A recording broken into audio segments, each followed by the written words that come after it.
और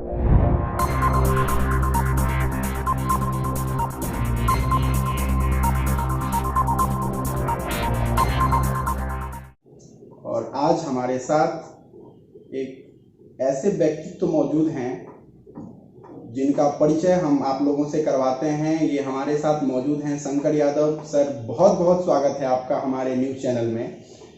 सर, निजी विद्यालयों के द्वारा अभिभावकों पर हो रही मनमानी के खिलाफ आपने जो आवाज़ उठाई है वो वास्तव में सराहनीय है। सर, किस तरह से आप इस प्लेटफॉर्म पर काम कर रहे हैं, जरा बताइए हमारे दर्शकों को। नमस्कार विकास जी, मैं आपको बता दूं, क्योंकि मैं खुद एक अभिभावक हूं और आज जो मुद्दा आया है निजी स्कूल के मनमानी के खिलाफ, कोरोना काल में देश पूरी तरीके से आर्थिक रूप से टूट चुका है। लोगों के पास पैसा नहीं है, काम नहीं है। इन्हीं दिनों मुझे अपने बच्चों को लेकर के जो है सो विद्यालय जाना पड़ा और जहाँ एक भारी भरकम फीस का डिमांड स्लिप थमाया गया, जबकि ऐसा होना नहीं चाहिए था। माननीय हाईकोर्ट पटना ने अपने एक जजमेंट में यह आदेश दिया था कि पूरे बिहार में 3 माह का फी सभी निजी स्कूल को छोड़ देना है। आपको याद होगा कि डीएम गौतम कुमार जी के द्वारा जो है सो इस विषय में कार्रवाई की गई थी। विडंबना यह है कि अभिभावक वो पैसा देने में सक्षम नहीं है। आज मैं आर्थिक रूप से संपन्न हूँ, लेकिन मेरे पास भी इस समय इस कोरोना काल में जो आर्थिक परिस्थिति आई है, और मुझे अपनी व्यथा के साथ साथ उन हर छोटे तबके लोगों की व्यथा को समझने का मौका मिला कि जब मेरे जैसा संपन्न व्यक्ति पैसा देने में सक्षम नहीं है, तो हमसे जो ज़्यादा आर्थिक रूप से कमजोर है वो कहाँ से पैसा देंगे। अभी सुनने में आया कि कुछ स्कूल ने 3 महीने का फी माफ़ किया है, जो कि सराहनीय कदम है। छात्र हित में, अभिभावक हित में, समाज हित में अच्छा कदम है। लेकिन जिस तरह से ट्यूशन फी अप्रैल से लेकर के अभी तक का जोड़ा जा रहा है, लैब चार्ज जोड़े जा रहे हैं, एनुअल फी जोड़ा जा रहा है, कंप्यूटर जो कि अभी तक पढ़ाई भी नहीं हुई, ऑनलाइन क्लास की सुचारू रूप से कोई व्यवस्था भी नहीं, और उन सारे चार्जेस को जोड़ करके एक भारी भरकम रकम, अभी आप देख रहे हो सोशल मीडिया में बहुत सारे अभिभावकों ने अपना अपना डिमांड स्लिप अपलोड किया है। 27,000, 28,000 इस तरह के चार्जेस कहाँ से दे पाएगा। किसी न किसी को तो इस मुद्दे को लेकर के आगे आने की आवश्यकता है। तो मुझे लगा कि मैं क्यों ना इस मुद्दे को लेकर के लोगों के बीच जाऊं, अभिभावकों के बीच जाऊं, और इसी संबंध की कड़ी में मैंने अभिभावक संघ समस्तीपुर का गठन किया है। क्योंकि अभी कोरोना काल चल रहा है और 6 सितंबर तक बिहार में लॉकडाउन जारी है, जिस कारण से मैं समाहरणालय का घेराव भी नहीं कर पाया। 6 सितंबर के बाद निश्चित रूप से इस पर अभिभावकों के साथ विचार विमर्श करके एक कड़ा विरोध निजी स्कूल के मनमानी के खिलाफ हम व्यक्त करेंगे। रोषपूर्ण प्रदर्शन होगा, आवश्यकता पड़ी तो सड़कों का घेराव भी होगा, निजी विद्यालयों का भी घेराव होगा जहां ये शोषण किया जा रहा है। आप स्वयं एक गार्जियन होंगे विकास जी, आप पढ़ करके आप आए हैं, आप देखते होंगे कि किस तरह से शोषण की जो है ये अवधि बहुत लंबी है। हम लोग भी शिक्षा ग्रहण करके आए हैं, छोटे मोटे कोचिंग में तो कुछ राहत भी मिल जाता है, लेकिन ये जो निजी स्कूल है इसमें किसी तरह का कोई राहत नहीं।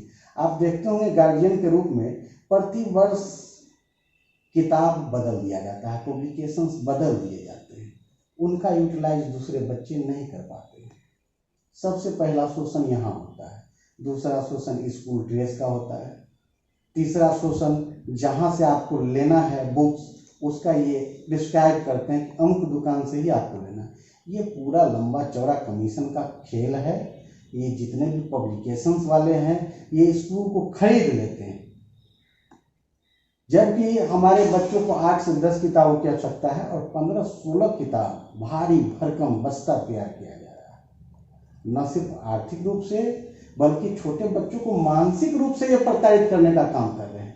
इन्हीं सब समस्याओं को लेकर के मैं आगे आया हूँ और सोशल मीडिया के माध्यम से मुझे अभिभावकों का पूर्ण समर्थन मिला है। उन सभी अभिभावकों को मैं धन्यवाद देना चाहता हूँ और यह आश्वासन देना चाहता हूँ कि अभिभावकों की इस परिस्थिति के विरुद्ध हम लड़ाई आगे तेज करेंगे निश्चित रूप से। और हमने जो जल समाधि का बात लिया है कि 1 तारीख तक अगर हमारी मांगों को नहीं सुना जाएगा तो मैं स्वयं जल समाधि ले लूँगा। इस संबंध में मैं कल नहीं सोमवार को जिलाधिकारी महोदय को सूचित करूँगा।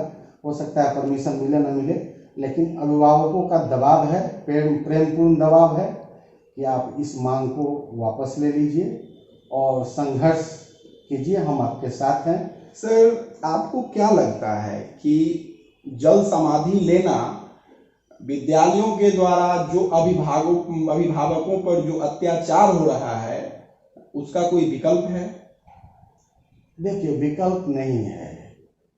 आज आप देख रहे होंगे देश के अंदर में लाखों किसान आत्महत्या कर लिए, लेकिन उनका क्या हुआ? रिजल्ट 0/100 है, कोई सुनने वाला नहीं। हाँ, थोड़ा सा मीडिया कवरेज उसमें मिलेगा, मामला तूल पकड़ेगा, सरकार की नींद खुलेगी और हो सकता है किसी एक अभिभावक के चले जाने से कम हजारों अभिभावकों का कल्याण हो जाए, बच्चों का भविष्य सुधरे।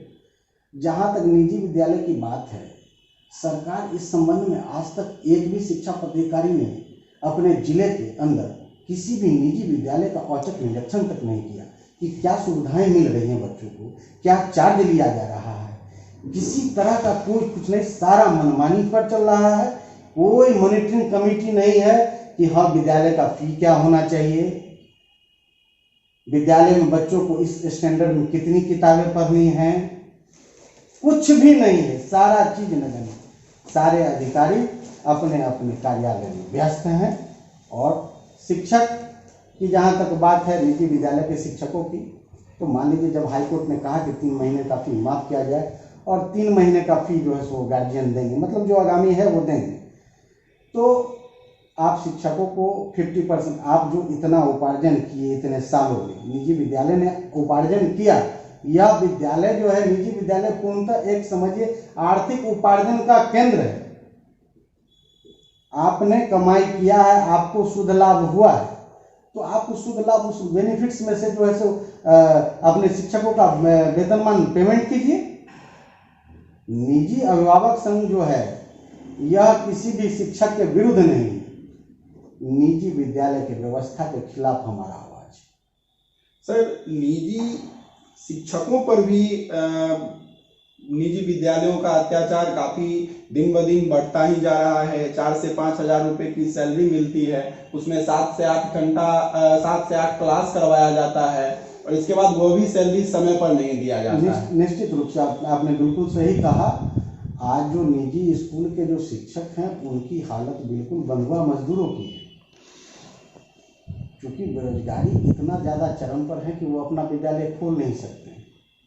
अगर शिक्षकों का एक समूह भी तैयार हो जाए तो उसकी आर्थिक आमदनी 5 से 10 हजार रुपये है, तो कितना 1 लाख रुपया कमाएंगे। अगर 10 लोग 1 लाख रुपया करके डिस्ट्रीब्यूट करेंगे, आज ये जो सेगमेंट है निजी विद्यालय का, 1 करोड़ों का सेगमेंट, ये किसी एक अकेले की बस की बात नहीं है, पूंजीपतियों के हाथ की कठपुतली है।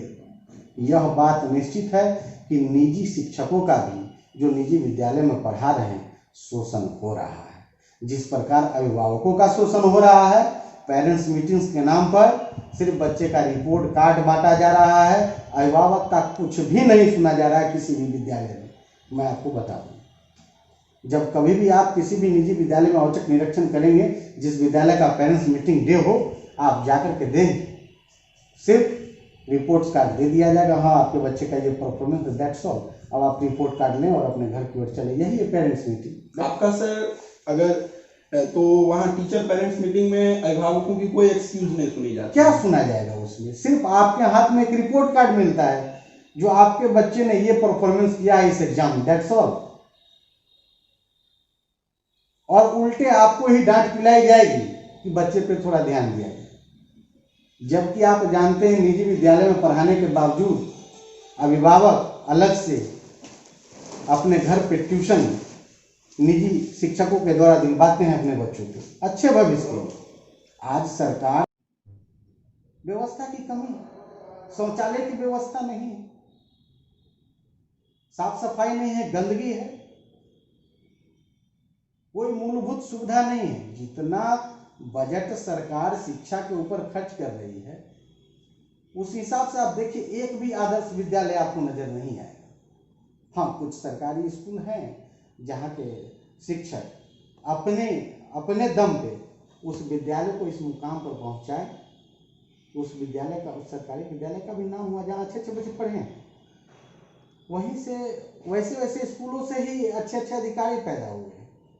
यह निश्चित है कि शिक्षा एक नींव है, हमारा मूलभूत अधिकार है, इससे हम कहीं भी इस चीज़ का खंडन नहीं करते हैं। लेकिन नीति तरफ से नहीं मिल रही है, हर चीज़ का निजीकरण हो रहा है।